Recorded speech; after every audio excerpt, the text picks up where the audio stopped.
पूर्ण शिक्षण, चांगल्या प्रकारचं ज्ञान मिळवणं हा हेतू डोळ्यासमोर ठेवून आपण सगळे विद्यार्थी त्या ठिकाणी शिक्षण घेत असता. कोणाचा 10वी मध्ये 12वी मध्ये नंबर येतो, नंतरच्या काळामध्ये आपण मोठ्या कॉलेजमध्ये त्या ठिकाणी ॲडमिशन घेता, इंजिनिअरिंग असेल, फार्मसी असेल, मेडिकल असेल, आणि तिथं पण आपण एक चांगल्या प्रकारचं कौतुकास्पद काम त्या ठिकाणी आपण सगळे विद्यार्थी करत असता. तशाच प्रकारचं काम वैष्णवी कुलते या विद्यार्थिनीने केलं. म्हणूनच पवार चॅरिटेबल ट्रस्ट यांच्याकडून तिला 25,000 रुपयाचं त्या ठिकाणी स्कॉलरशिप ही मंजूर करण्यात आलेली आहे. या कार्यक्रमाच्या निमित्तानं आजच्या कार्यक्रमाचं अध्यक्षस्थान सन्माननीय कानगावचे माजी सरपंच नारायण फडके यांनी स्वीकारावं, त्यांचं या ठिकाणी मी विद्यालयाच्या वतीनं मनापासून स्वागत करतो.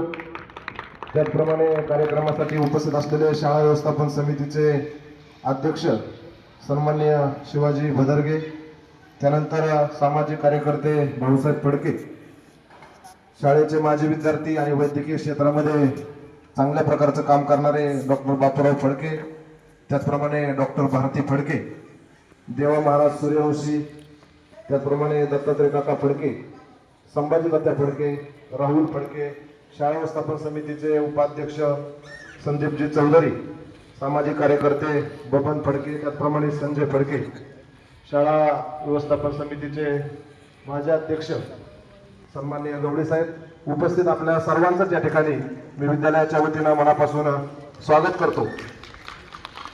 आणि या ठिकाणी या कार्यक्रमाचं रूपरेषा किंवा कार्यक्रमाबद्दलची माहिती विद्यार्थ्यांना देण्यासाठी मी संभाजी तात्या फडके यांना विनंती करतो की आपण या ठिकाणी थोडंसं मार्गदर्शन करावं. धन्यवाद सर. आज या ठिकाणी आपल्या शाळेची माजी विद्यार्थिनी कुमारी वैष्णवी रोहिदास कोलते हिला आपल्या लोकसभेच्या लोकप्रिय खासदार संसदरत्न सुप्रियाताई सुळे यांच्या पवार चॅरिटेबल ट्रस्ट पुणे या ठिकाणी या ट्रस्टमधून या विद्यार्थिनीने ट्रस्टकडे आपल्या उच्च शिक्षणासाठी शिष्यवृत्ती मिळावी यासाठी अर्ज दाखल केलेला होता.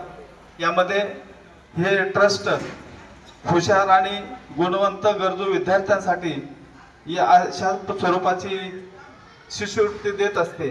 त्यामध्ये या आपल्या कुमारी वैष्णवी रोहिदास कुलते हिची निवड झालेली आहे.